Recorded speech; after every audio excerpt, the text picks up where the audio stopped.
week 11 of Friday Primetime here on RaceSpotTV and iRacingLive. This week we head over to Pennsylvania and the Tri-Oval at Pocono. It's the Verizon IndyCar series and it's coming up right after this.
Welcome back to Friday Primetime here on RaceSpotTV, streaming on iRacingLive. Now tomorrow on iRacingLive and RaceSpotTV we have the Italian Grand Prix special event from Monza in Italy. You can join Will Vincent, Johnny Simon and myself for coverage of that special event from 8 o'clock GMT. That's Saturday night entertainment for you here on iRacingLive. Well, tonight I'm Paul Smith alongside Miranda Chenov, and of course, welcome back to the cameras, Mr. Hugo Lewis. For what should be a good race, a really hard-fought race around here. But last week, Friday Primetime, it was Mark Usher who annihilated the field at Brands Hatch. But this week, it's a completely different challenge as the drivers take on the final oval course of the season here at the 2.5 mile Tri-Oval at Pocono. Randy, it's a different challenge, completely different game here for these drivers compared to Brands Hatch last week. I mean, you're exactly right. I mean, the actual lap itself is actually almost the same, but the way these cars are set up, the way they're going to be driving, the speeds they're going to be going, it's going to be a lot different. I believe we were seeing somewhere in the realm of minute 20s last week. Well, 40-second lap times basically or hereabouts this week. And the tricky triangle here in Longclaw, Pennsylvania, well, it's a mainstay on any IndyCar championship, and really in my opinion, with the long straightaways and the three unique corners, it can make for some very entertaining racing. Absolutely, we're just in qualifying at the moment here. Currently at the top of the timing sheet is Bella Zoltan Fasigo who we've seen trying to challenge for the championship all the way through the season. Unfortunately, not quite close enough to Thomas Schmidt, but Thomas Schmidt isn't taking part here today, so a good chance of, well, Thomas maybe just using up one of his drop weeks, but, well, we're going into the last 2 minutes of qualifying here. And how important is it qualifying around here, Randy? Well, qualifying in these cars is always important, especially on the ovals, just for the fact that get down back in the pack early, you'd have all sorts of dirty air to deal with. Actually, Bella puts another lap in and goes even quicker. Only driver in the 41.2 second bracket. Everyone else 41.3s or slower. But qualifying at a track like this, extremely important. The aero push, it really does slow you down, and it really can affect the way the car drives, affect your tires a lot. You want to start out front. Not to mention, starting out front, chances are any incidents, any yellows that happen will happen behind you, so you will naturally miss them. Something interesting to note here, though, today, for the most part, we don't really have any of the oval aces we've seen. People like Christian Steele or Christopher Merritt, who we've seen a couple times this championship, even Brandon Trost or Ryan Norton, who they both showed up at Charlotte and haven't been here since. Right now, I think the only real oval ace I see out here is Marco Aurelio Brazil. Yeah, and we saw how he went earlier on in the season. But those setups that he had was just ruining his tyres towards the end of the run. Got a number of cars who haven't set a qualifying lap so far. 6 cars who have yet to set a time. Marco Aurelio Brazil, though, he is coming across the line now, and he's just going to have enough time to maybe set one more lap time here. No, that was the second lap. Oh, that was the second lap, so yeah. Yeah, and he matched second, so yeah. Exactly the same time, yeah. I have a feeling that this is the second time this has happened to us. This happened to us on Wednesday for a Raven Graphics Contender Series. We saw identical times for the pole, and now we see identical times for second place here today at Pocono. Hugo, what is it about you that makes the qualifying so close? Well, we'd like to know, but Hugo, ever the silent type here on the broadcast. We're coming towards the end of qualifying here. Just a couple of cars still out on track, just getting a bit of practice in. So, Randy, why don't you take us through then this starting grid? Alrighty then, so your starting grid here for your final oval race of the season, coming away with the pole, Mr. Bella Zoltan Visigo. He's going to try to take this opportunity to round in Thomas Schmidt in the championships. Second place, Marco Aurelio Brazil, and inside of the road just behind him, Herman Fander with the exact same time, both of them running 41.347. Starting fourth, George Newjux with a 41.372. Row number 3, Team Isanemi and Robert Grosser. There's some good experience on that row. Maybe look for them to move up throughout this race. Philip Lebert and Eros Tavanen, that's row number 4. Michel de Jong and Pierre Bourdon, row 5. Nicholas Acosta and John Downing, row 6. Xavier Di Carvalho and Simon Nicastro, row number 7. Henry Bennett and John Hill, row number 8. Alexander Kusanov and Radek Soroka, row number 9. Row number 10, Fernando Correas and Jason Brizik. Last qualifier is Robert Esterson. That's going to be the 11th row, along with Andre Antonighi behind him. Karsten Broadway and Mark Egebrod. That's going to be 23rd and 24th. In the last row of your grid today, Christoph Schirmer and Richard Browell. All I'll say is, Randy, is we're not going to have fun tonight, are we, with some of these names? We always seem to struggle with some of them, but let's have a look at the race then, what we've got to look forward to. It's 72 laps around this 2.5 mile oval. As I say, it's going to be a real challenge to look after your tyres, because we've seen how, having older tyres on the car or wearing out your tyres quicker can have a huge effect around these oval courses. Yeah, I mean, you're absolutely right, and it is a pretty long race here today, so 72 laps here at Pocono, and tires is going to be a factor, and I'm expecting that we might see somewhere in the realm of maybe 1 to 2 pit stops. I know that in the Indy Elite Series race we saw a lot of pit stops, but those cars were fuel limited, so I think maybe these guys probably be able to run a little bit further. So maybe just 1, but still, it's a pretty long way to go, 72 laps around this 2.5 mile course. Don't forget, if you want live timing, you can find that at RaceSpotTV/timing, so you can keep an eye on everything that happens in this race today. And it promises to be a really good race. 26 cars in the field, although 1 car isn't going to be taking the start here. So, yeah, it's basically going to be action all the way, as a few technical problems maybe for one of the drivers who isn't getting away, Christoph Schirmer. So hopefully he'll be able to start from the pit lane. But here we are on the warm-up lap here, just the one lap, of course, behind that pace car, that iRacing pace car, and Bella Zoltan, the man who's going to lead this field around. And the pace car, from memory, Randy, jumps in rather late around here, so you don't have long to try and get the jump on the rest of the field if you're the leader.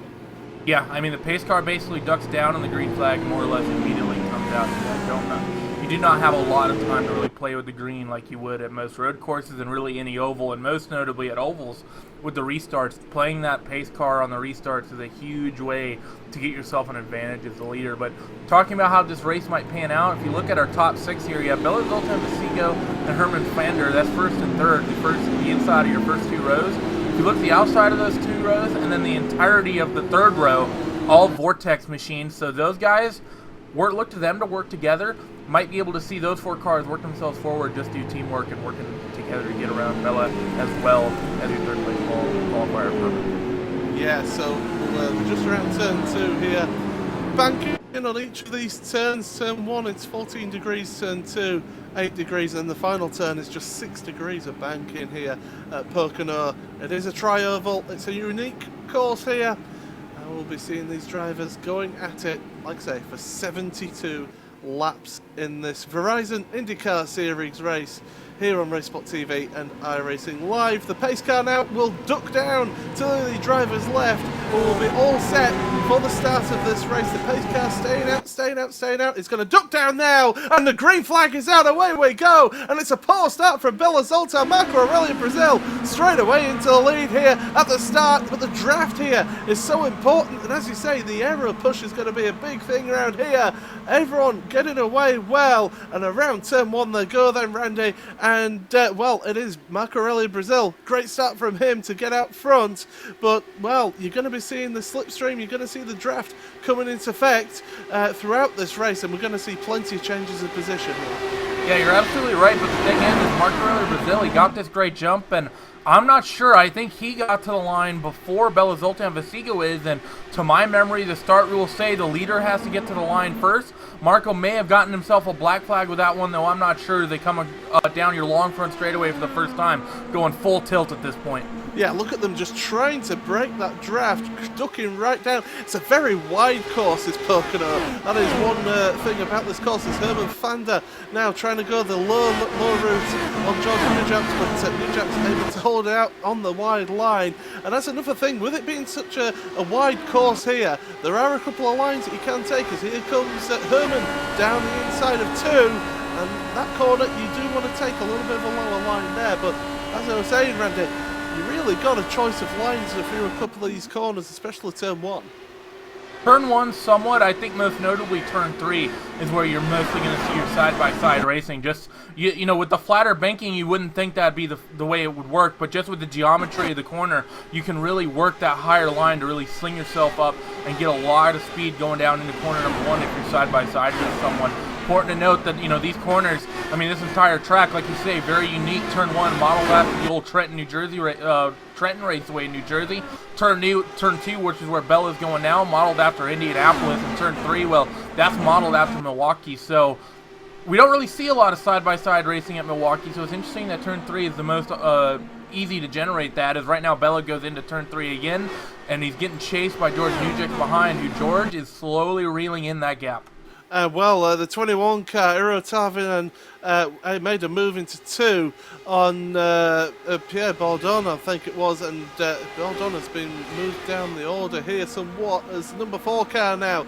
That's Robert Grosser going to the inside in that Gecko Vortex car, and looking on the inside of 1, and it was actually Philip Lambert who got caught out in turn 2 by Iro Tarvin in that 21 car. Oh, we're cutting in. We're going to have a change for the lead. Bella Zoltan to the outside of turn 3 as George Nujek comes up the inside, and, well, Bella just lets him go. George has found an incredible amount of pace these last couple laps.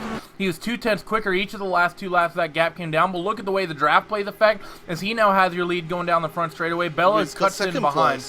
It's Marco Aurelio Brazil who's in the lead by 2.4 seconds so far in this Shows how much I pay attention. But that is important to get two Gecko Vortex cars in the top 2 positions there, and Bella Zoltan in that Denver Broncos liveried car in 3rd place, the number 2 car of the field, and now Mitchell de Jong is catching up behind him, and Mitchell de Jong is going to try and take that 3rd place away. It's Bella Zoltan qualifying in pole position. Maybe they set up more for a qualifying run than the long race distance, because so far, touch wood, we're on to lap 6, no yellows.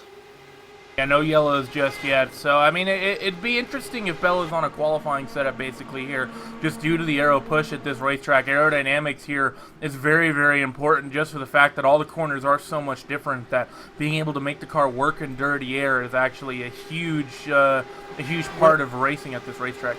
I can tell you we have had one incident with one driver. The number 25 car went into the wall at turn 3, so it looks like he's out of this race. He's in the pits, and he's going to be saying goodbye to us. So that's one car out of the race so far. Bella Zoltan able to hang on a little bit here, but we've got side by side here Pierre Baudon and Robert Grosser. They've got side by side, and right behind them, look at this, Nicastro now looking to the low line in towards turn 1, and the 20 car down the inside of the 4. Good move from Nicastro to get the move, but he's running out high on the exit. A big twitch there from Nicastro, and that's going to be, thank you very much, Robert will take that position back. That was the dirty air there. You see Nicastro, he cuts down to the inside of 1, which is exactly where Pierre Bourdon was, and because of that, he got into the dirty air of that number 12 machine, and well, when that happened, car basically stopped turning. You saw him wash all the way up that racetrack, and he was having to put so much wheel into it that when the front end eventually did bite as they dropped back down off the banking, that car got scary loose, did a very good job to save it, knock it into Grosser, and here he comes again, and right now they're battling for 2nd place as well. Yeah, battling. A lot of them are. Yeah, but Bella Zoltan at the lead of that group here. It's 4 cars together. Bella Zoltan has made it back past up into 2nd place, so maybe the car just coming back into favour for him. But George Newjacks maybe playing a little bit of a long game here, just deciding, let's sit behind for a little while, get a little bit of draft, get a bit of fuel saving here, so that he gives himself more of a pit window as we go along in this race. But look at the run that Newjacks got around that final turn, really up to the gearbox now. Bella Zoltan is looking to the inside in towards turn 1. And that's going to be another position, as isn't well. it? They're going to go side by side. Yep, that's side by side behind. And it's De Jong and Fanda as well. De Jong able to make the position up there. Yeah, Newjacks got the position as well, so both of those guys fighting hard as here comes Bella Zoltan again. And see, look at the run you get off of turn number 1. If someone makes that move on you going into 1, you basically let them have it, just kind of sit back on the entry, but you get to run the full radius of the corner, and look at the run you're able to get. Suddenly Mitchell de Jong, he's in the mix for this 2nd place battle, and just behind Herman Fander, and look who's stalking behind as well. That's Xavier Di Carvalho. That's Mikkel's teammate as they go now down your long front straightaway again, and it's going to happen as well. Newjacks is going to go to the inside. Bella's essentially going to let him have it. Mikkel, is he going to come under attack? No, because we're going to go under yellow, and it's going to be interesting to see who had that spot 14. in 2nd. It's the 14 car is in the wall. That's Kirsten Broadway. Let's see what happened there. Just losing it on the exit of turn 3 there, all by himself. Loses the car, spins it round, just touches the rear left on that outside wall, so he's facing the wrong way. And that is why we have got your yellow flag, the first yellow flag of the day on lap 10 here, Andy. Yeah, he just looped it all on his own there, and luckily for him, he did not hit that wall particularly hard. He has a little bit of pod damage on the back end of the car, but overall it's not going to be too bad. He's going to come down pit road here. Everyone I'm expecting is going to come down, at least get tires and probably fuel. But, I mean, he's going to come down pit road, undoubtedly get tires because he just spun, fill up. He should be able to get that damage repaired. So even though we get a yellow, we should keep everyone out there still racing. Of our 26 starters, we have 3 running right now. One lap down. There's Christoph Schirmer. Rodek Sakura is 5 laps down, and Jason Brizik 7 laps down. Yeah, it was Brizik who went into the wall on the exit of turn 3 early on in this race, and he's out. One man that won't be happy about this yellow will be Marco Aurelio Brazil, but he must have factored into it that he would at some point end up having a yellow flag involved here, because he had a 4.4 second lead, Randy, as the yellow flag went out there.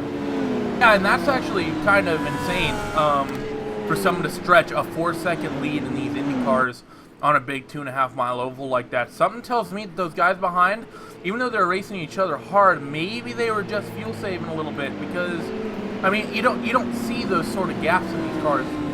They just don't happen. You always, I mean, you might see we'll talk about a gap of 2 to 3 seconds that gets stretched over a race as someone being, insanely fast, but 4 seconds over 9 laps, I mean, that is almost insurmountable. And something tells me that the mileage on these cars is just very close. Maybe the guys behind were gambling that the race was going to go green, maybe saving just a little bit. Because, I mean, Marco's best time with a 42.0, looking behind to the likes of Bella Zoltan Vasico, here in a 42.5. So what's costing Bella that half a second?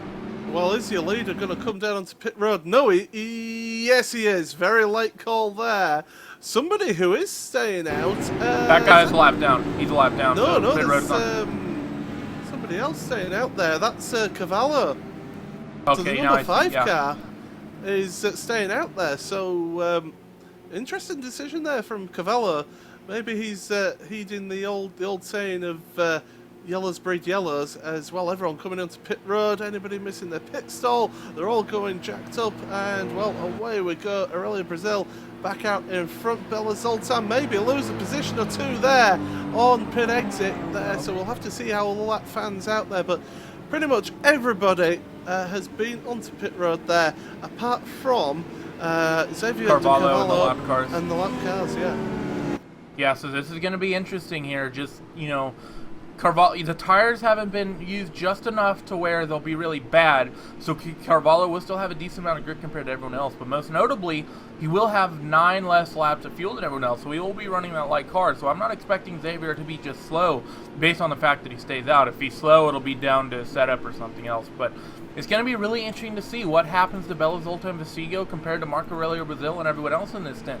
Is Marco going to be absolutely dominant? I mean, we saw in qualifying that Marco was strong, but he was only strong to second best, as Bella Zoltan Vasico was the only, he was the only person to go into that 41.2 second bracket.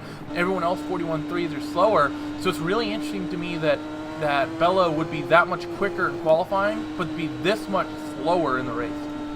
Yeah, certainly something about that setup that has meant that he's not quite as good on the race setup here.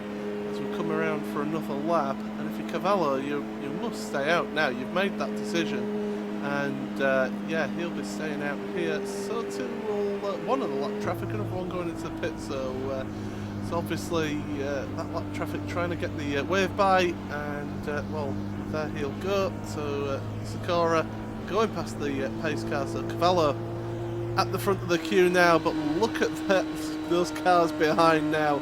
Those Gecko Vortex cars together. You've got also Michael de Jong, his teammate. Yeah, his teammate there. So a good mix of teams here in this queue. But as it stands at the moment, Xavier de Carvalho in the lead has not made a pit stop. And then the rest of the drivers have. So Marco Aurelio Brazil in second, George Newjock's third, Mitchell de Jong in fourth with Bella Zoltan Vasico in fifth, Herman Flander in sixth place with Eero Tavinen in seventh, Pierre Baudon in eighth with Timo Isanimi in ninth, Henry Bennett in 10th, Simon Nicastro 11th with John Downing 12th, Robert Grosser 13th, so he's dropped back a little bit there from earlier on. Nicholas Acosta 14th, Philip Lebert 15th, Robin Eston in 16th, Fernando Correas in 17th with Andrea Antonighi in 18th, John G. Hill in 19th with Richard Burwell in 20th, and then 21st to the rest of the field is Alexander Kirstenov, Carsten Broadway and Mark Ayebrod with Christoph Shermer 1 lap down, and Radek Sikora 4 laps down because he gained a lap on this this caution. That's your field so far as it stands, but the lights are out, Randy, and we're going to go racing once again. The call single file restarts here, and if you're Brazil, do you just back up a little bit and try and get the run on the leader? I don't think you play it too dirty. You know you're on new tires, and you know that guy's light on gas. Just play it patient. Okay, pace car will be ducking down onto pit road. Right now, the green flag is out, and we're away racing once again. It's going to be started at lap 14 here, and it is Xavier de Cavallo who gets a good restart there, actually. And look at them all fanning out behind, and look at that, De Jong, his teammate, coming through into third. He's going to challenge around the outside of Brazil in towards turn 1, but running it out wide, and that's going to allow George Newdrox now to come down the inside here, possibly try and get the position back, but no, he won't. So De Jong up to third place there, so obviously getting help from his teammate, knowing when the field is going to go through too. And look at this now, just a queue of traffic here, all battling out, just trying to get field position, trying to get a good run through turn 3 here. And well, Brazil, and you're going to see these fresh tyres coming into it shortly. They'll really start swamping up, just swamping through, and here we go for the lead. Brazil down the inside. That'll be a position there on Cavallo, who runs very wide there. Maybe letting his teammate through as well, Randy. Yeah, Xavier, I think, is going to drop 2, 3, maybe in 4 positions here as we have people fanning out too wide. They're too wide, too deep, and if they force it on Xavier, they'd be 3 wide, but no, they're actually going to play it patient here, and they can't do that for too long. It's actually, they're almost 3 wide going through corner number 2. Arne Castro, Tarvinen, and Bourdon as they come off of that Indianapolis-based corner. They run now basically down into Milwaukee, and here's Bella Zoltan Vestigo, Herman Fander, George Newdrox, all of these guys for the lead of your motor race, and you just see Marco Aurelio Brazil starting to just run away with it. If you're Xavier Carvalho, especially with your teammate behind, I have to say you probably let him by relatively soon due to those new tires, but I'm still just interested to see, will Marco run away the way he did before, or will these guys, maybe will they save gas and will they be able to keep up? And maybe the fighting that they were having was affecting them slightly, although you usually say using the draft you're going to help each other forward. As we've got under the yellow flag here, and it's Correas who's up and over. We've got the Grip TV car around as well, and Fernando Nunes Correas, that's a big one there, Andy. Yeah, he was just an unfortunate victim there, I think. Radek Sakura, the car that's laps down, you see him coming off of corner number 1. He got scary loose, he almost stopped that car, and then he just overcorrected and then into the back of that car of Correas. Was any other cars involved in this? There's a red car. No, it's like everyone else managed to get by squeaky clean. So unfortunate there that Correas basically just an innocent victim, and because of that, his race is pretty much done. That's basically terminal damage. So that's enough for caution. What did I say? Cautions, precautions. And well, we've got another one, lap 17 here. We only managed about 3 laps of racing there, Randy. So we had a good sort of initial run, but now we're starting to just get a little bit bogged down in these this field. And well, with caution here. And well, Randy, how do you approach something like this, especially if you're in the mid pack? Do you say, right, I've got an opportunity to try something different and try and come through, or not? I mean, what do you do if you're, say, in sort of like 12th, 13th? I mean, if you're down near the back of your field, you might as well come down and pit. Now, if you're somewhere in the mid-pack, I don't think you really want to lose all of that track position, like especially if you're Timo Isonemmi or Robert Grosser, who, I mean, it's still kind of confusing to me how these Vortex guys are so far down the order compared to Marco Brazil, who's running away with the dang thing. If you're those guys, I think you have to stay out and keep your track position. If you're well down your order, 18th, 19th, 20th, maybe 22nd, 23rd, if you're basically starting this restart in last place, there's no reason to not come down pit road. So if you're Richard Browell, as he currently run around here in 22nd place, I mean, just come down pit road, get yourself some tires, top yourself up on fuel. If you stay green, that extra fuel in those tires, it may end up helping you in the long run. And if we don't, oh well, you didn't lose anything by coming down pit road anyways. Yeah, a few people faking it there, just making it look like they're going on the pit road. But we have got a few drivers on pit road now, so a few pit stops. And Xavier de Cavallo, again, staying out there. He's staying out on those set of tyres, so really interesting strategy from him not to take this opportunity, but it could end up working for him as well. We've got about 4 or 5 cars on pit road, 4 cars coming out together there. Taivanen is one of them, along with Pierre Bourdon, Mark Ayebrod, and also John Downing there as well. Philip Lebert has been on pit road as well. Robin Esterson, Richard Browell, as well have been on pit road. So another pit stop for them, and as you say, just rolling the dice a little bit, taking a bit of fuel, getting a bit, maybe not getting fresh tyres, but you might as well take them if you can, and well, get yourself set up near the back of the field and hope that things pan out how you want it to and get a good chunk of green flag running. Yeah, you're absolutely right. I have to say, I think this is a great call by Xavier Di Carvalho. You stay out the last time, you only run 1 or 2, maybe 3 laps under green flag conditions. The caution comes right back out. That's not long enough for you to even consider coming down pit road. I think at this point, if you make this gamble, you have to basically stick it out for at least a better part of 10 to 15 laps. So I think if you're Xavier, and that's under green flag conditions, if we keep getting cautions, there's no point in him coming down pit road at all. So I think Xavier right now, he's gambling the fact that everyone's going to have to stop one more time anyways. And really, this is a good call by Xavier. We're not seeing huge amounts of tire drop-off in terms of pace. So yeah, he might lose a couple positions, but considering where he started this race in 13th, he currently runs second. Look at a lot of your other front runners. Bella Zoltan Visigo, pole sitters back to 6th. 5th and 6th place qualifier, they run 11th and 12th. Meanwhile, Mitchell de Jong's got himself up to 4th, and that's Xavier's teammate, so we're thinking that those cars are looking pretty quick here in race trim. I think that doing this is a great call by Xavier, because everyone else, I think, is going to have to come down pit road again. No point in doing that first stop for what will essentially only be a couple tenths on the racetrack, especially considering the fact the way cautions work here, you can just keep coming down over and over and over.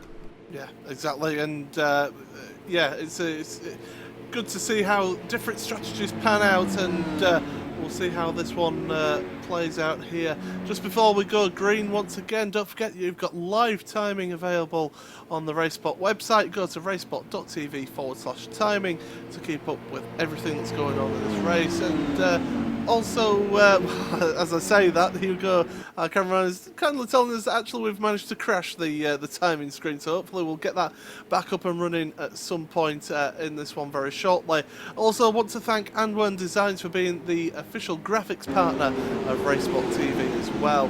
So thanks a lot for all your work there. And well, we're getting set here for another restart. It's going to be on to lap 20, so that'll be your next lap.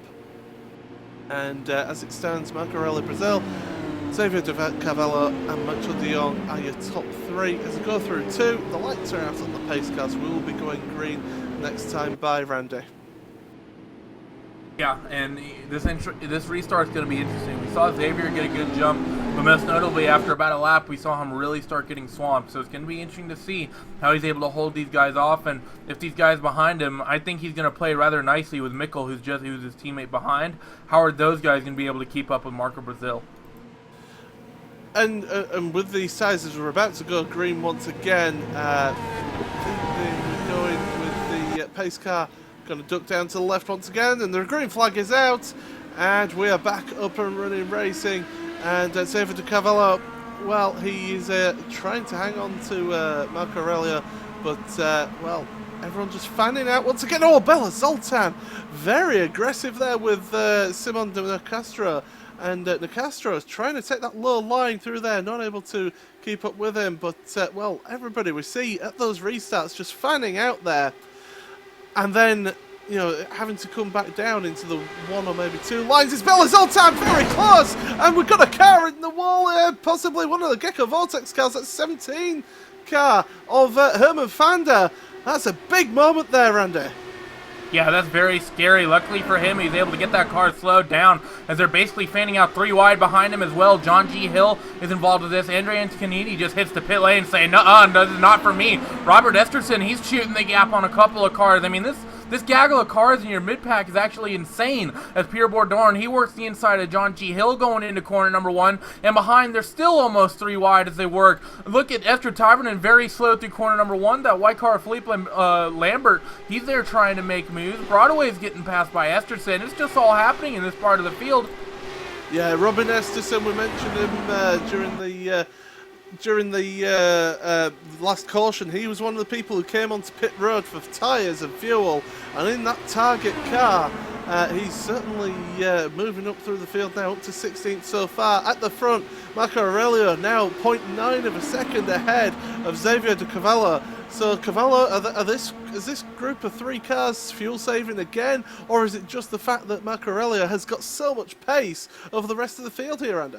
At this point, I don't think you can be fuel saving, because if your fuel saving strategy involved getting 2 caution flags, then what was the point of fuel saving in the first place? Chances are, even with those cautions, you'd be able to make it, especially the fact that Xavier Di Carvalho hasn't hit the pit lane yet. We're expecting everyone to make at least 1 more pit stop, sure, maybe just 2. We might just be on that brink of 2, and if that's the case, Xavier's staying out the way he is. That's actually going to work in his favor, considering he's going to run a little bit longer this stint. Well, he'll run shorter this stint, but he'll be lighter up until that pit stop, as now they go running into corner number 1 again. Marco, he stretched that gap out to basically a second. Oh, look at this mid-pack, they're still battling away. And Robin Esterson up to 12th place now, although he makes that wide contact!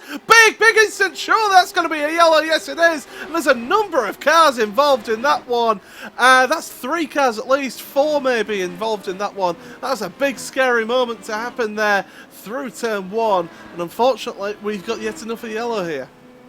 That's in some ways, I think, maybe just IndyCar inexperience. I'm not sure how much Esterson has really run these cars, but what exactly happened there? Esterson just behind Pierre Bourdon. Look at the way as he turns into corner number 1 behind him. That car just washes up as the air comes off of that front wing and the car just pushes wide. Because of that, he has to put tons of wheel into it and he has to get out of the gas hard. Then when he gets back into the clean air, that car starts to turn a little bit, gets a little bit loose. But by that point anyways, Herman Fander was already basically coming to where he was, and Esterson had pushed up into the track, into him. That's one of those situations. I believe Mr. Paul Jennings, one of our IndyCar and analysts and one of our specialists here on RaceSpotTV, he said it specially. Here in the IndyCar, part of being able to drive it very, very well is knowing when you're going to be in trouble before you get in trouble. And because of that, because things happen so quickly, if you let out of the gas after you start pushing, you're already in the wall. You have to know the moment you turn into the corner, that car is not going to turn, and that you have to scrub more speed in order to make the corner. There, Esterson didn't do that, and well, got him out of it. Car got wrecked because of it. So yeah, so we're behind the pace car once again. And, well, is it now the moment to think about fuel? They're saying that there's still 49 laps remaining in this one. So, well, the way things have been going, we could get a few more cautions out here, Andy. So, maybe if you're Xavier Di Carvalho, who's still in 2nd place, you just stay out there until you have to pit. Honestly, if I'm just about anywhere in this field, I think I'm considering staying out here under this caution flag. The fact that we're getting so many yellows means that if everyone else comes down the pit road and I don't, there's a good chance that I pick up a lot of positions. Marco, he's looking at the pit lane, looking like he's going to come down. He's not faking it. Xavier stays out again. And look at almost the entire rest of the field. People faking, people not faking. Bella Zolta and Visigo pits. Isanemi, Grosser, Kirstenhoff, Bourdon, Fander, Costa. Who else? Tarvinen. There's a handful of cars on your pit. Basically, I think the field is just split just there. But half the cars hit the pit lane, the other half didn't. Yeah, so, well, we saw with what happened with Robin at that last caution, how he was able to move up from pretty much the back of the field all the way through. So he made it to something like that, just onto the tail end of the top 10. I'm just trying to find where he is now. Has he come onto pit road once again, Robin? Or was he involved in that incident? Oh, he was involved in that incident, of course. He was the one who actually went sliding there. So, yeah, John G. Hill, Robin Esterson, John Downing, Carsten Broadway involved in that one. That was a very big one, to say the least there, Randy. But, yeah, that's a chunk of our field out of the race now. We've got, what, 18, 19 cars remaining running in this one. Yeah, I mean, to put it in NASCAR terms, that was the big junk there thus far. I mean, we've seen a couple spins and a couple 1 or 2 car incidents, but that was definitely the biggest incident we've seen yet. And it's one of the. It's not necessarily a bad move there by Robin. It's one of those things there. If you don't run these cars very often, it's something you may not be used to. Most people and most of the cars here on the service, they don't really get affected by aero push that much. Some of the GT cars do a little bit, but it's mostly an open wheel thing, and then really it is a huge IndyCar thing. I mean, you talk about it in the Formula 1 cars, it can happen, but in these cars, it's really bad when you're going 220, 230 miles an hour in the corner and the front end doesn't bite. And what can they do to try and adjust things in car? What have they got at their disposal in this DW12 to be able to adjust the car as they're going through a stint? You have a handful of tools at your disposal that you can use within the car and within the race as a whole. So most notably in the car, They have front and rear anti-roll bars, so they can adjust those. Stiffen the rear anti-roll bar, that'll make the rear end want to come around a little bit more. Soften the front, that should make the front roll bar bite, the front tires bite a little bit more. You also have your weight jacker. What your weight jacker does is, it basically jacks weight left and right inside of the car, but on top of that, it actually changes the ride heights of the car. So if you put full weight jacker into it, you're going to bring down that right rear just a little bit because all of that weight's going to that side, and you're going to have oversteer.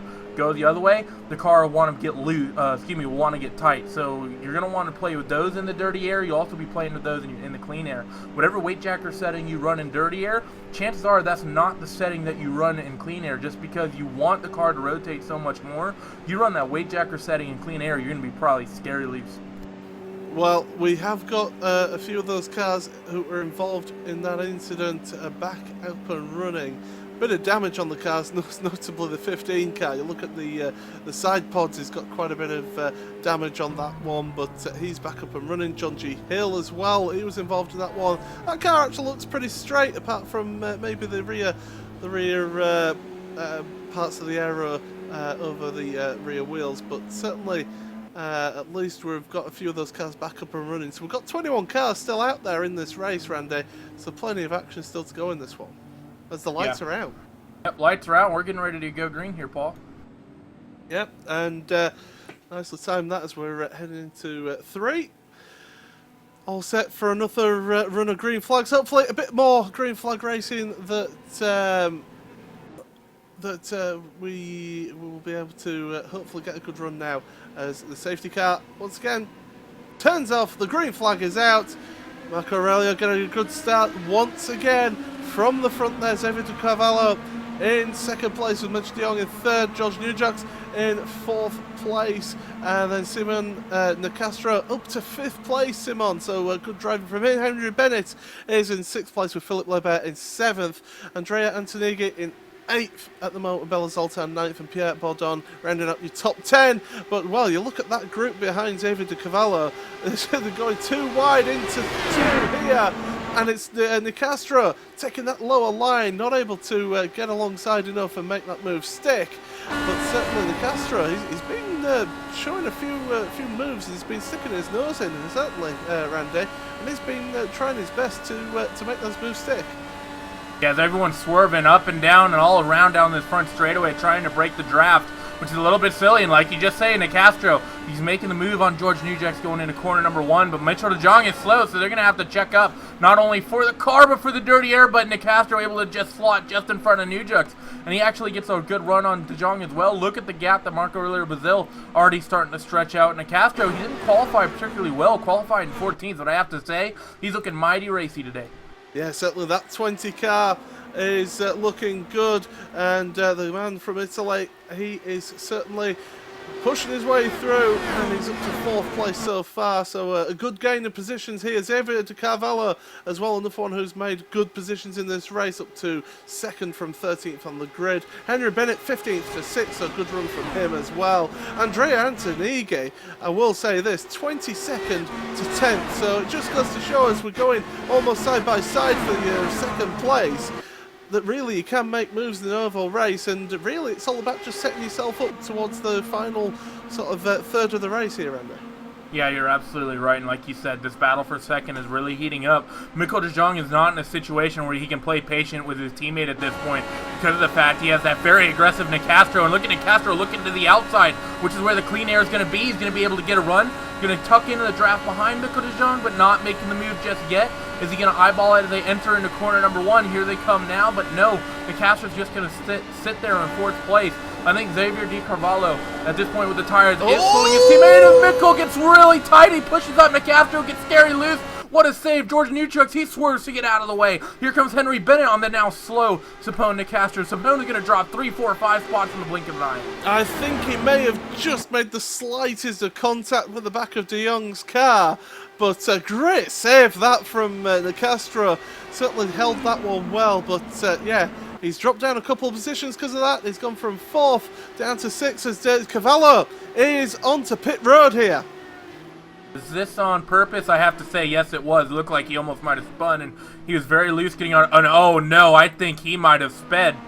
think, oh, he was way fast on pit road. Carvalho's going to have a penalty here crossing the cones. He was doing 70. Actually, he's doing closer to 80. Pit road speed is about 50 here, so not good for him at all. As you see him still waiting. Yep, he's got a penalty, and that's going to cost him a huge amount of time here. And on an oval like this, it won't be long before the drivers are back round. The leader is just coming through, turn 3 now, so he's only just able to... he's going to lose a lap. He's going to lose a lap, yeah. And that's a disaster for Carvalho to say he was in second place just a moment ago. Yep, and that's the thing. Here at Pocono, you actually can. If you're close enough to the leader, you can pit under green and not lose a lap if you do it right. Carvalho there, I think he was just so worried about hitting it perfect and doing it absolutely flawlessly that he didn't really foresee the fact that might happen. What Carvalho needs to hope happens now is that we get a 3 to 4 lap run, 5 lap run, make this run long enough that people can consider pitting and all these cars in front of him pit. Because here's the thing, IndyCar rules, you don't get a lucky dog in this series like you do in NASCAR. So because of that, what you have to do is you have to essentially pass the leader in order to get your lap back. So if you're Carvalho, best way to do that is just simply wait for a yellow to happen, then simply stay out. That's all you can do and take that wave around. Well, his teammate De Jong now is all on his own. He had his teammate earlier on in Carvalho, but now it's De Jong and Newjock's battling out for second place at the moment. Henry Bennett up to fourth place now. So great work from him in this race. Nicastro in 5th place. He's calmed down a little bit. He's keeping just steady away here, and the field just spreading out just that little bit.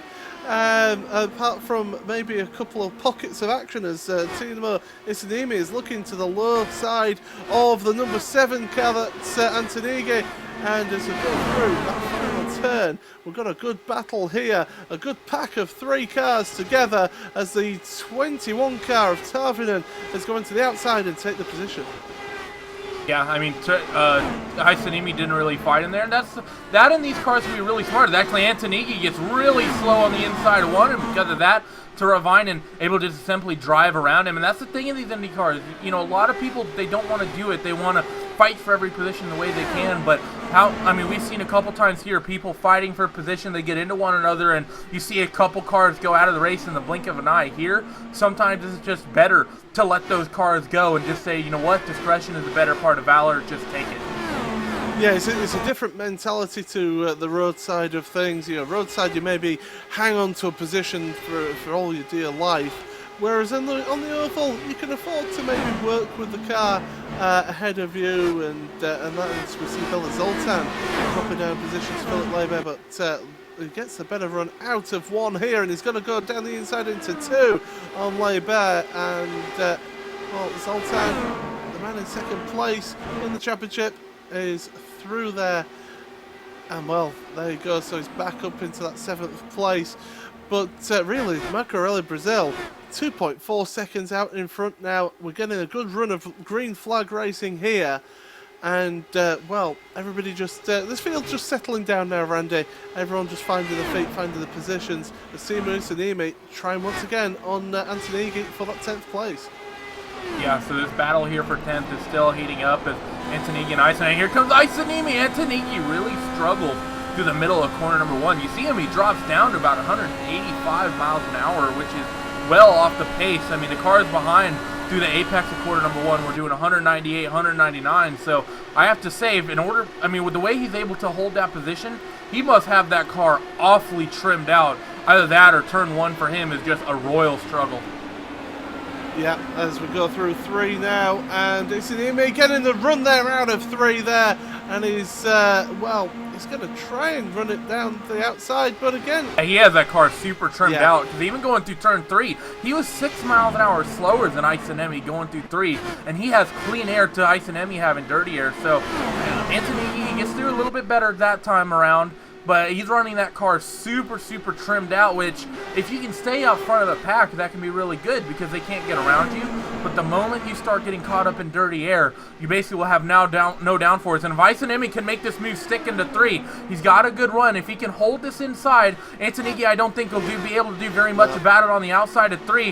However, where Isanimi has to defend very aggressively, he's going to be going into 1. Because, I mean, look at the run he gets. It's almost like he has no aero bits on that car. He's just clear. We've seen no one get a run like that. Yeah, absolutely. So, well, Anzuki holding on to that position for dear life, and yeah, he's taking the hit through the mid-corner, and well, then down these straights, able to hold on to that position, and it's working out for him so far. As well, still together into two. Behind, you've got Robert Grosser has well, he's let the lap traffic through actually, because that is Christoph Schirmer, who is trying to move through the field to try and maybe get another lap back. He's only one lap down, is Schirmer, so trying his best to make that lap back, but well, across the line they go again. 34 laps remaining in this one, and everybody's calmed down. They've decided they want to go racing now, rather than getting involved in all sorts of shenanigans, as Isanemi just getting a little bit tight through the mid-corner of turn one. And, well, here comes Schirmer down the inside of him to put get a lap back on that car. But he's still got a few cars to go. Oh, through corner number 2, Bourdon. Bourdon gets into the wall, and he spins coming off of 2. They were 3 wide and 2, but Pierre's down in the grass. We may not see a yellow because of this, but going through 2, they were 3 wide. They're going through corner number 2, and that is very risky, and they're still fighting hard. Nicastro, Visigo, as well as I can't see which other car that is, but there's 3, 4, 5 cars here, all for the same position. That's Eero Tavanen as they go into corner number 1. Yeah, so Bourdon ended up out of that one because of the contact with the wall. They're going to go three wide again and down the straight, and look at this. There's also Philip Leibert as well getting involved here. The 21, the 2, and the 20. Oh, Nicastro very abruptly cutting down the field.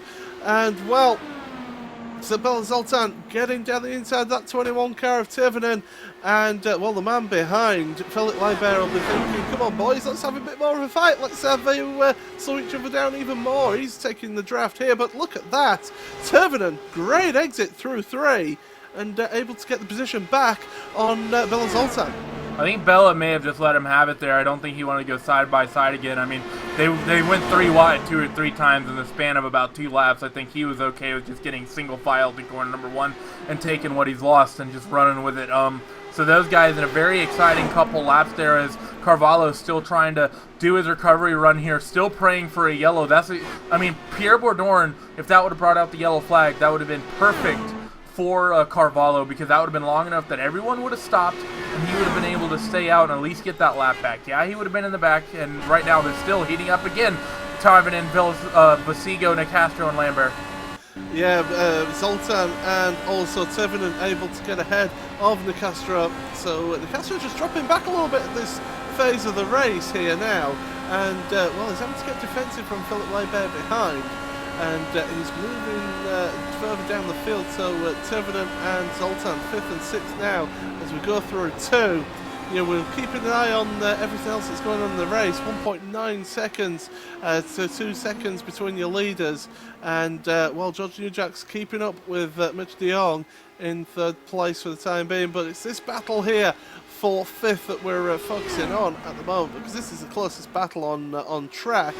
And well, you just see it, 4 cars together going in towards turn 1, but just it's just spreading out a little bit now. And this is the thing, Randy, as we go through this race, you're going to see different phases of this race where certain cars with their setups will become stronger, and other cars, depending on how they're running their car, with a bit of tyre wear. Okay, we've not seen the greatest drop off with the tyre wear, but it will take effect.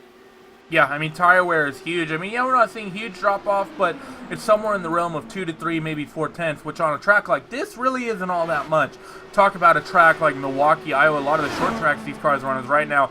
Lambert and Nicastro side by side coming off of corner number 3. Nicastro working that high line, I have to say. I think Nicastro is probably going to defend this and get the job done. Philippe was able to essentially lead that lap there and get that 7th position as they're very close through 1, and that's the thing. And look at Simone, able to get that clean air, get the line. Look at the run, the geometry he's able to hold through the corner, and the run he's able to get. But yeah, I mean, and not only the setup, but actually they're currently coming on Robert Esterson in corner number 2 as battle heating up for 2nd place, as Bella Zoltan is actually going to hop in the inside. He's going to pick himself up 1 spot, get across the lap car, and then Eero Tavanen, he's going to duck in behind. So definitely a good move there by Bella to get that top 5 spot as de Jong and Newjux continue to fight.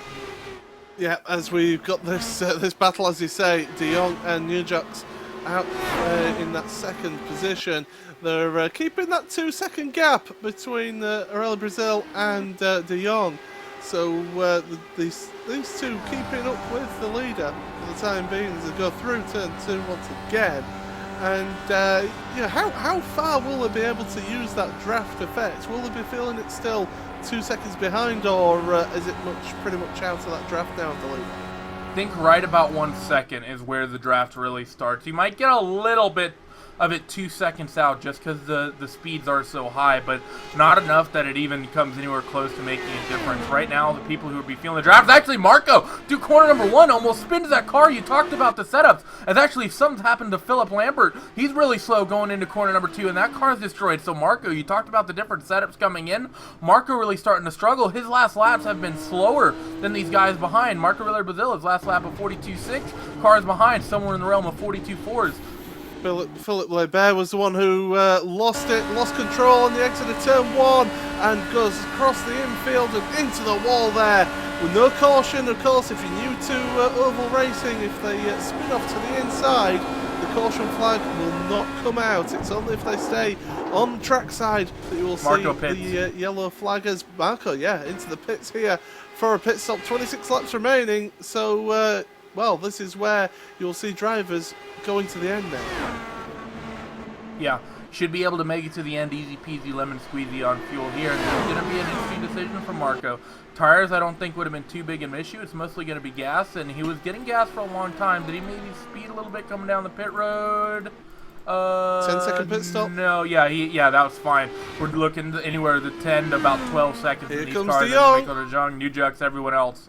Yeah, as actually Bella Zoltan battling away still. He's trying to get that position. Are they going to duck down onto pit road? No, they're not. So Zoltan and Toivonen staying out for another lap. They're battling now over the lead as they're going side by side in towards 1. And it's going to be Toivonen who keeps that position for the time being. But now we're seeing the pit stop cycle. This is where we're starting to see people having to make these pit stops, and this will take them to the end, Randy. And well, how important is it now for Brazil? I mean, you look at the pit stop times, they're all running around 10-second pit stops here. He'll be able to come through and back past again, and hopefully be able to take up that position at the front of the field once more. Yeah, I mean, for Marco, the thing to remember is that he also would have, the fact that he came down first means that he'll essentially would have undercut everyone else. He would have been on those new tires, so that'll help him out a little bit. Likes of Aero Toivonen and Bill Sultan Vestigo, though, I think they're just trying to make something happen, maybe trying to catch a caution, but at the same point, if that caution comes out and they pit after everyone else has already pit, they just go to the back anyway, so I think they need to come down the pit road pretty soon. But for the likes of Marco Aurelio Brazil, I think he'll comfortably get back to the lead, especially with the way we saw him struggling on the tail end of that stint. Yeah, as well, this lead pair still staying out. It is 24 laps remaining in this one. We're coming up to lap 50 in this race. 72 lap race, don't forget, and well, they're staying out once again, so they're racking up a few laps out front here are Toivonen and also Bella Zoltan.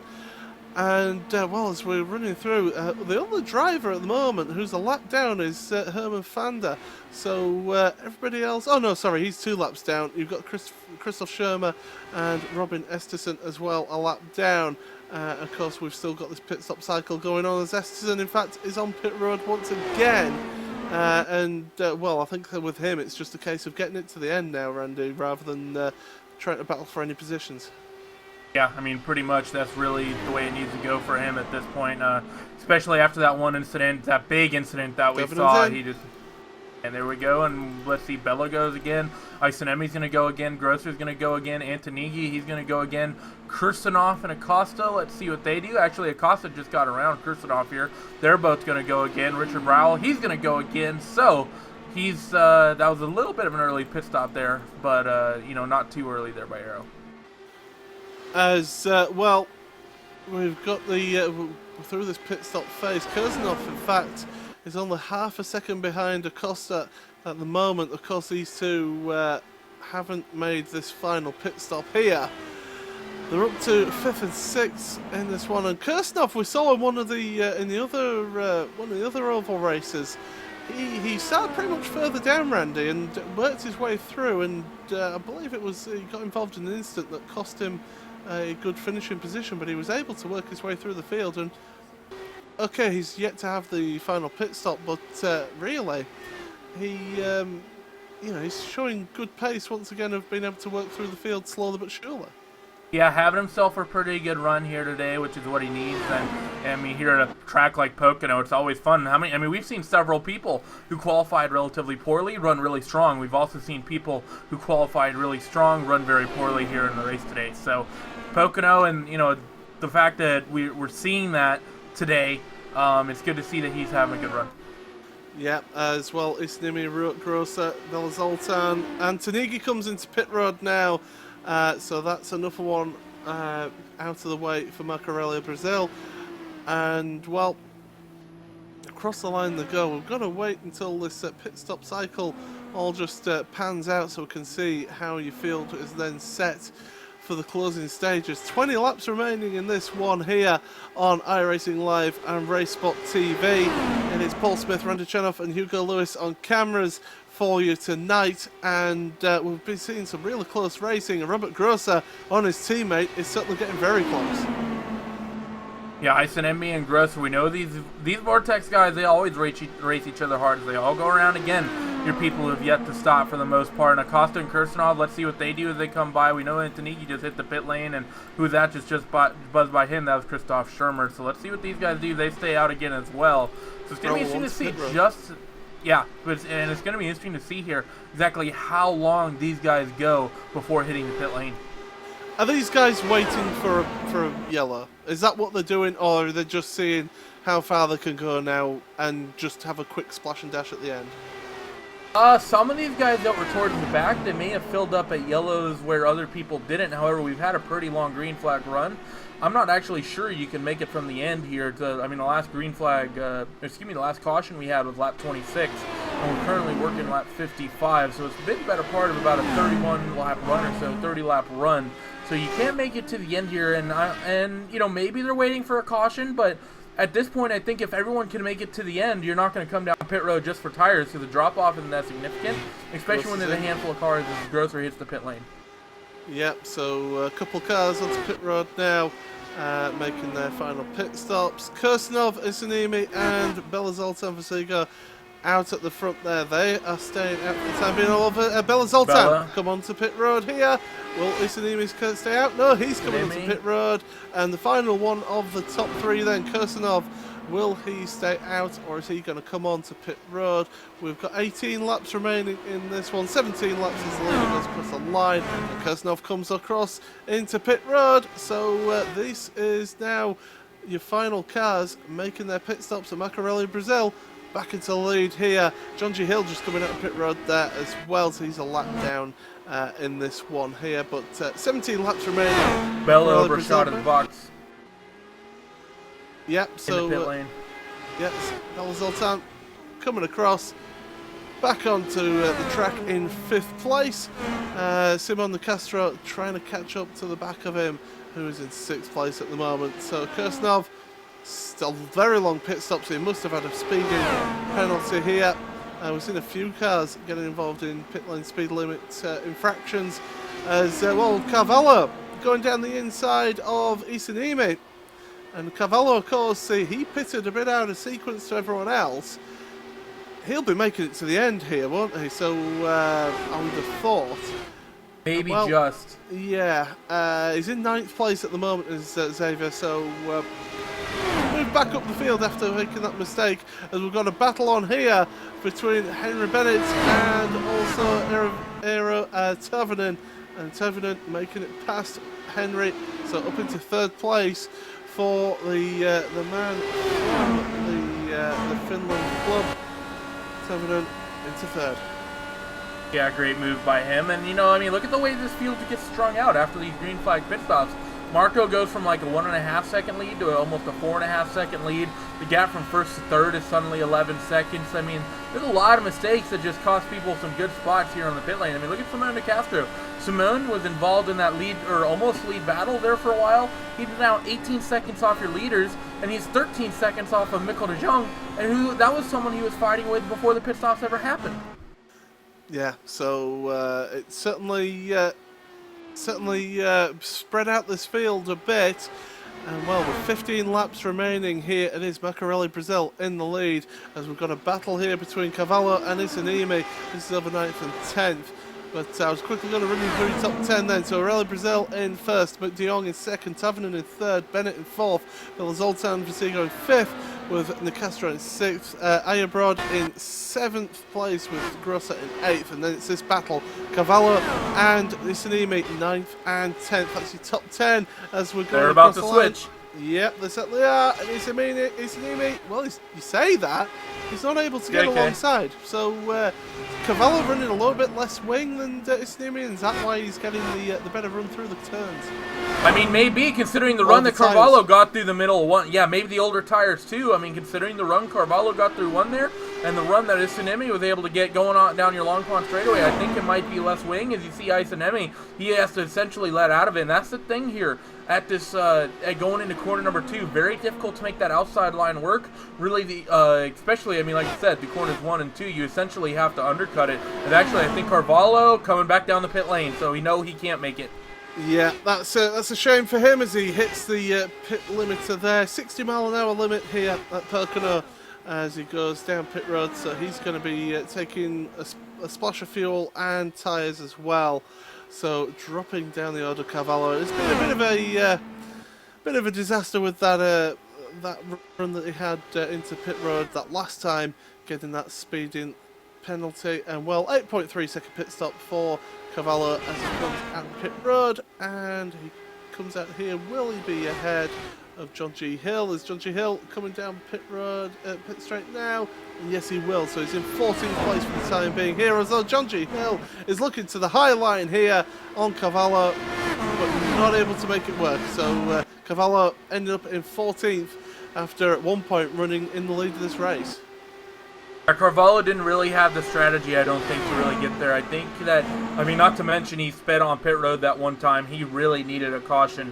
One, to probably help him make it on fuel pot perhaps, but two, would have gotten him back onto that lead lap. So now Xavier back here fighting with the likes of John Hill, which is, nothing against John, but Xavier just had incredible pace and was running for the win at one point. So, and I mean, look at the way he's gapped John at this point because they go down into corner number 1.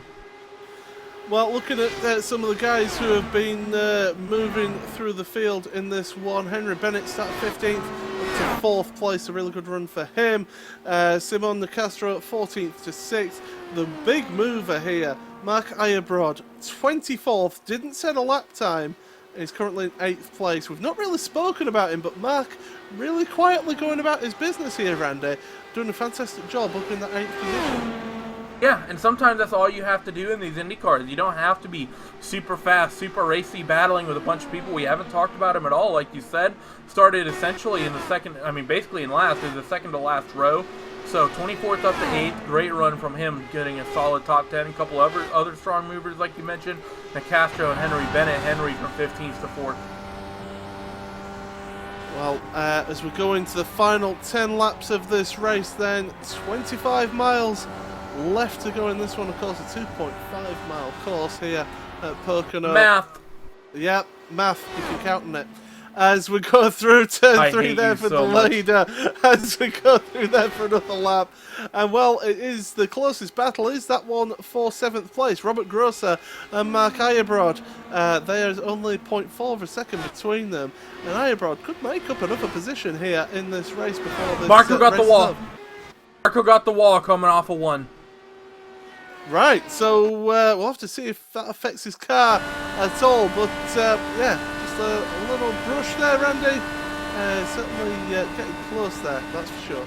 Yeah, and his last couple laps have been pretty slow. His last lap was a 43.2, and I don't think, I don't think he would have lapped George Newjarts on that lap. He doesn't have that much of a of gap. So, I mean, Marco, I mean, we saw this towards the tail end of the last run. Marco really struggling with this car. I think it might be just getting tight on him as, again, we see him get the wall there. At the end of that last run, he really dropped off. He almost lost it here. Struggling again. Let's see, going through corner number 1, I have to say, that car doesn't look like it's rotating the way anyone would want it to.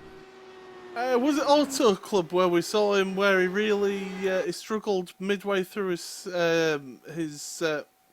run through the green flag run-in, and then and he ended up dropping back. So we're seeing this again. Maybe not quite got the run of experience, the quite the perfect setup or the perfect driving style for the ovals. I mean, we're saying this, he's 3.7 seconds ahead, so he can run it a little bit easier. And in fact, that last lap, 42.6, so he's pulled away 0.3 of a second on De Jong on that last lap. So, really, we're saying about him having a bit of a bad run, but able to move ahead there as, that battle for 7th place has calmed down. There's a second between them, so that one's just cooled off for a bit. But, yeah, Brazil pulling out 0.3, so, What do we know, Randy? Not too much, but I mean, I think for Marco, the fact that we saw him at the end of that last green flag run, and that towards the end of this one, as we start getting nearer and nearer, we've seen him struggle with the car and make some little mistakes. I think if that car is right on the edge, I don't think he's out of the woods just yet. Yeah, we got 5 laps to go. As right now we're watching the 4 of Robert Grosser. Yeah, Grosser right up to the back of Nicastro. And, we've got 6 laps remaining in this race. And, Grosser trying to make this run now late on, trying to get that move done on the Castro. You can see him in that draft, in that slipstream as well. Ahead of them, John G. Hill and Kirstenov are swapping positions as well. They're a lap down, and that is 15th and 16th place there between those two. But it's this battle here for 6th place now. The Castro trying to hold on to that 6th place, because Robert Grosser, his last few laps, has been running at least half a second faster as they're catching up to this backmark traffic. Yeah, and this is where things get sketchy, because you have your back markers racing for position. Because of that, they're not going to want to play nice, and these guys need to get by, considering that they're fighting for position as well. So everyone needs to play relatively easy with one another here. If anything, just let it's actually Nicastro. He's aggressively using the draft as he goes into one. He's going to throw it to the inside of Krusenhoff. Is he going to get there on Hill? That would have been a very aggressive move. He splits that battle for now, but look at the way he pushes up the racetrack. Krusenhoff is going to get a run, and look who's just locked in behind. Grosser has nowhere to go. Yeah, he's getting shut out of this one. He's certainly getting boxed out a little bit there, and Nicastro now has got a car between him and the number 4 car. Although saying that, Grosser makes it past, so Nicastro not able to quite get away. His point is half a second ahead, is Nicastro, so able to make some ground, but now he's getting stuck behind John G. Hill going down the straight here, and Nicastro is going to try and make that move past John just to get that lap car between him and Grosser. But Grosser taking the low line into one, and those two now are going to battle it out with 4 laps remaining in this one, Randy. Yeah, and that gap, unfortunately for Grosser, as they came through that lap traffic, really did swell out. But look at your lead gap. Marco Brazil, he's lost about 0.7 of a second since we stopped talking about him. Maybe that was lap traffic, but it's down to 2.1 seconds as Michael De Jong takes another 0.9 out of it. What's wrong with Marco? Oh, and we've got side by side in towards turn 3, and it is Nicastro and Grosser. They're trying their best, but yeah, Brazil running a little bit slower in these last few laps, maybe taking a little bit easier. But certainly 3 laps remaining in this race. We've got about 1.5 minutes, 2 minutes to go in this one. And Nicastro taking that wide line through one. And Grosser, lower line, trying to hold on to it. And he's just not able to carry the speed through there, Randy. Yeah, and I'm just watching this lead battle, and still Marco Brazil is really slow. I think he's lost even more time. This was a 43.2. Mikkel De Jong a 42.6. It's down to 1.5 seconds with 2 to go. Mikkel is there. That was Mikkel dealing with lap traffic. Marco had clean air. Did Marco underfill the car? That is a big question to have answered here. De Jong was only 0.5 seconds longer in the pits as we'll go 2 laps remaining in this one. 1.3 seconds separates them at the moment between the lead 2. So that battle is intensifying. Grosser has just dropped off a little bit from the back of Nicastro. So we'll just pay attention to this front battle as we're going to get the white flag this time by and it's going to be Macarelli Brazil in the lead then, as we take that white flag now. Last lap, another half a second. Yeah, well, just under half a second, 0.4 of a second. It's not enough, really, to be able to make that move. As Grosser down the inside in towards 3. De Castro taking that wide line to try and get the run out the corner. But Grosser cutting across, and look at De Castro trying to make that move. Stick down the They spin off of 3, too. Big wreck off of corner number 3. Yeah, that is a big one. That is Kirsanov and John G. Hill getting together. There's no yellow, of course. So we're on the final lap here. John G. Hill trying his best to get through. But towards the end of this lap now. It's going to be Macarelli Brazil coming across to take the checker here. And it's a win here for Macarelli Brazil and Gecko Vortex Racing.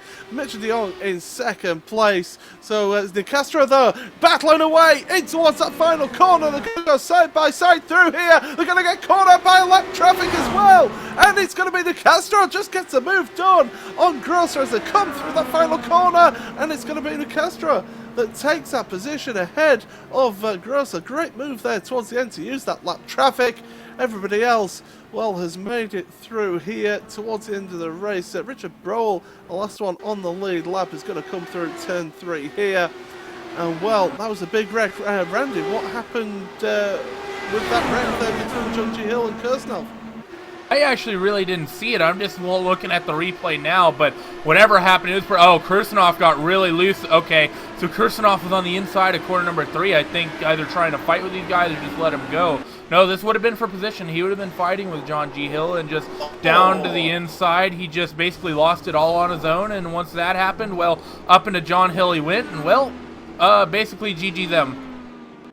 Yeah, that was a big one. That was a change of underwear there, I think, for John G. Hill with that impact. But, well, there you go. That's the end of the race. And the man who was doing the donuts on the front straightaway, or trying to anyway, Macarelli Brazil, he is the one who takes the win. And a good win from him, considering that we were thinking that maybe he'd get caught out with the run on towards the end of his run here after the pits, right now. Yeah, I mean, it was, I don't know what Marco did. I don't know if he underfilled the car, or maybe that Vortex setup, simply put, just doesn't hold on to the tires very well, as we're going to go to your results here shortly. But, I mean, Marco, we saw it in both runs. He started giving up huge amounts of time. I mean, with 10 laps to go, that was a 4.5 second gap from first to second. I think for that to come down to 0.7 of a second, I don't think Mikkel de Jong did anything right there. I think there's just something that Marco did wrong. Yes, so, well, we'll take it away, and Randy, why don't you talk us through your classified results then? Well, coming down with your official race results here from your Friday prime time, the last oval of the season. Marco, a good win from him tonight, pretty much led the entire way, with Mikkel de Jong coming home in second place from 9th on the grid. Coming home in third, Eero Taivanen from 8th to 3rd, and Henry Bennett 15th to 4th. Great run for him. Belo Zoltan Visigo, he's going to be a little frustrated tonight, only getting a top 5 after qualifying on the pole. Svone De Castro 14th to 6th for him after that great last lap pass on Robert Grosser, who finishes 7th. Mark Egerbrand, well, he was basically our biggest mover of the race, up to 8th place from 24th, with Timo Isanemi and Nicholas Acosta rounding out your top 10. Andre Antonighi and Richard Browell, that's 11th and 12th, both big movers as well. They started 22nd and 26th. They finished 11th and 12th. George Newchuk from 4th to 13th, and Xavier Carvalho, as racy as he looked there, well, that one mistake when he came down pit road and sped saw him out of the race. Christoph Schirmer in 15th from 25th on your grid. John Hill, we saw him in a couple battles over the course of this, and, well, involved in that big incident coming off of 3 on your white flag lap with Alexander Kusanov and Fander in 17th and 18th. Esterson and Lambert, that's 19th and 20th. With Pierre Bourdon, we saw in that incident 33 laps ago. He finishes 33 laps down. Carson Broadway on John Downing, that's 22nd and 23rd. Fernando Nunez Correas, 24th. Radek Sikora, 25th. And Jason Brizik, well, he only made it about 5 miles in this one, coming home 70 laps down at 26th. Yeah, so what we will do is, well, Randy, why don't you take it away with our race winner, and that is Marco Brazil. Well, Marco, I'm pretty curious about what was up with you, because you had a pretty big gap there coming to the end, and at the end of both your long green flags run, we saw this. You saw you really start kind of running down in terms of, it looked like you were struggling towards the end of that first long run. You were getting loose, and then here, I mean, a 4.5 second gap got stretched down to 7/10. So what was wrong with that car? Oh my God, I'm very happy here with a fantastic race, very happy here. As completely out of tires, no have more tires to one lap. My tires destroyed. One risk is running at low wings, but I'm secure. Is very happy. Is my weight checker is minus 20. Is the car don't have more tires. Yeah, you're absolutely right. I mean, you were definitely struggling out there, and you've been good here on the ovals basically all season, and in other IndyCar series as well. You've been running relatively strong. Also, are you planning to come out to the next round next week at Watkins Glen? I am very happy here. Is the learning season is much learning in this year. Is improving much my drivability in Vertex team. I'm very happy for my improvements in the racing in the season. My team is very important. Jacko Motion Simulator Vortex. My teammates, especially again to Charles Berger, is much training it me in all tracks, all ovals, is improving much. Setup your learnings is much happy for others competitors in the race. Fantastic race is very, very happy. Congratulations to you, Marco, for the strong run today. Any shout outs, anyone you'd like to thank? Thank you for to my sponsors, Jacko Motion Simulator, Joel Time, and Logical, and my family, and all competitors in the race, and all for your broadcasters. Thank you so much, RaceSpot2, for amazing broadcast. Well, thank you for putting on the good show, Marco. You have a good rest of your day, and hopefully have a good run next week at Watkins. So, to Mr. Paul Smith, who are you with? Yeah, well, I'm going to have a word with Mr. Michael de Jong, who finished second place in this race. And, well, you started in ninth, and we saw you just working your way through the field, working with your teammates earlier on in that race. Just talk us through, from your point of view, how that race went. Well, at the start of the race, I noticed that me and my teammate were running quite a bit less wing than the rest of the field, I think. So that was trying to work out a strategy how we were gonna do that, and yeah, it was very hard running in somebody else's draft. So it was it may have looked a bit easy. Over racing sometimes looks easy when you're just running around and not passing anybody, but this car on these tires with dirty air and the tire fall off, it's a ride. Well, I mean, we talked about the aero push that it looked like you guys were getting. Just how much were you having to change settings, change the weight jacker, change the ARBs during that race as the tire wear went on? Actually, I didn't change too much. I went 1 or 2 down on the weight jacker a bit. Most of the stuff I had to do with my right foot. And well, you must be very pleased to get a second place here today. Looking forward to next week at Watkins Glen. I think I've had like 3 second places in this series in these broadcasters races, so I'm gunning for a win at Watkins. And do you feel confident going around Watkins as well in this? Well, yeah. I mean, it's very, very fast, and it's fun. It's a roller coaster. And just before you go, anyone you want to give a quick mention to while you're here? My unfortunate teammate Javier, who had a bit of a bad luck in that race after what I thought was a good strategy call. Okay, well, thanks a lot, and all the best for next week. Thank you, guys. So it's Mike de Jong there joining us, and Randy, it's time to take your pick. Who do you want? I think I'll go with George. Okay, take it away. All right, George. Well, you qualified pretty strong today, up in that fourth spot, Mr. Nujix, but didn't quite have the race pace. What was different in your car compared to your teammates of Marco Brazil? I mean, Marco we saw had incredible pace, but you seemed like you had great pace in qualifying, but just couldn't quite get it in the race. Yeah, well, I was running a perfectly balanced car. I had more downforce than Marco, and it was better for the long run. But unfortunately, I got a speeding penalty, which ruined my race. You weren't the only one. We actually saw Xavier Carvalho, actually the same exact situation, and he actually finished just right near you. So very unfortunate for you guys. Are you going to be running next week at Watkins Glen? Yeah, definitely. That'll be good to see you. And how are you feeling at that track? We've run a couple kind of funky road courses, but getting to Watkins Boot is a circuit everyone knows, everyone should be familiar with. Are you expecting a lot of competition there?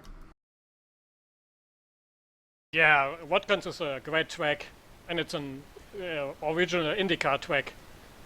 So I think it will be a good race there. Yeah, I think we're all expecting that to be a good finale to the season. But any shout-outs, anyone you'd like to thank today? Yeah, of course, I want to thank our sponsors, Gecko, Logical, and Joel Racing Timing, and of course my mom, and all of my teammates. All right, well, that was Mr. George Nujux. So, George, you have a good run next week. And, Paul, I believe you're going to round it out with Mr. Robert Grosser as we close out our Vortex Sim Racing interviews here. Yeah, it seems to be a bit of a sort of Gecko Vortex sort of club here today. But Robert Grosser, you finished 7th place in that race, qualifying 6th. Just talk us through how your race went today. Or don't. At the beginning, I have to say it was a little bit difficult because I was also on a high downforce setup, just like George, and so I was a little bit of a sitting duck. People passed me easily, and I lost several positions. But I was thinking for the long run, and at the end it paid off. Car got better and better. Others started to struggle. And in the end, I had some really nice fighting then with Simone Nicastro. This was a really awesome battle over the last 5 laps with a wrong end for me, but I can't really complain. Yeah, we saw at the end of the race, you just getting caught. Was it just a little bit of lap traffic that caught you out into that final turn of that final lap? It might be. I don't want to blame the left car in front. Maybe I think I was just a little bit too cautious. I should have gone a little bit more aggressive. But yeah, that's how it works sometimes. Sometimes you win, sometimes you lose. Absolutely, and a strong team performance from your team. But looking forward to next week. It's a classic circuit. It always produces good racing. You're looking forward to Watkins Glen? Yeah, absolutely. I like Watkins Glen, and it's a good venue for the season's final, and I'm really looking forward to it and hope for a good race, a good Vortex performance. I mean, we had 7 cars in this race here. It was really awesome to work together with so many teammates who really put in a lot of work, a lot of effort for the Pocono race, and I think we will go strong again next week and do the same kind of performance. And just finally, while you're here, anyone you want to give a quick mention to?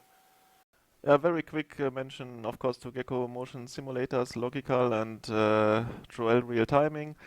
All my teammates who worked really hard for this setup, and that's pretty much it. And thanks to you guys for doing these IndyCar broadcasts every Friday night. It's really nice to follow you and to watch these races. It's very good job. Thank you. Well, thank you very much, Robert, and all the best for next week. Thank you. Yes, that was Robert Grosser there, and well, we have to say congratulations to Marco Brazil to get that win, to get that W against his name for this week. Certainly a good feeling for him, isn't it, Randy? Yeah, I mean, it really is, especially the fact that, I mean, I think if this had been a 73-lap race, you very well might have been talking about Michel de Jong being your winner. So, I mean, good on Marco for being able to hold on to the car like that. But I think going into next week, Watkins, that's going to be a hell of a race to round out the season. Yeah, upstate New York, Watkins Glen is certainly one of the all-time classic tracks, home to some exciting racing over the years. Got iconic corners as well in this series. It's going to be some great racing, isn't it, Randy? Yeah, it'll be great, Paul. But the question I have for you is it going to be as great as this week 13 event that we're working on? We haven't announced yet. You think I think that could be a disaster, but well, it will be for me anyway. But we'll discuss that at length at a later time. But well, that was week 11 of your Verizon IndyCar series here on RaceSpotTV and iRacingLive. As we say, next week we go to Watkins Glen for the final week, and join us next Friday, 8 o'clock GMT for that race.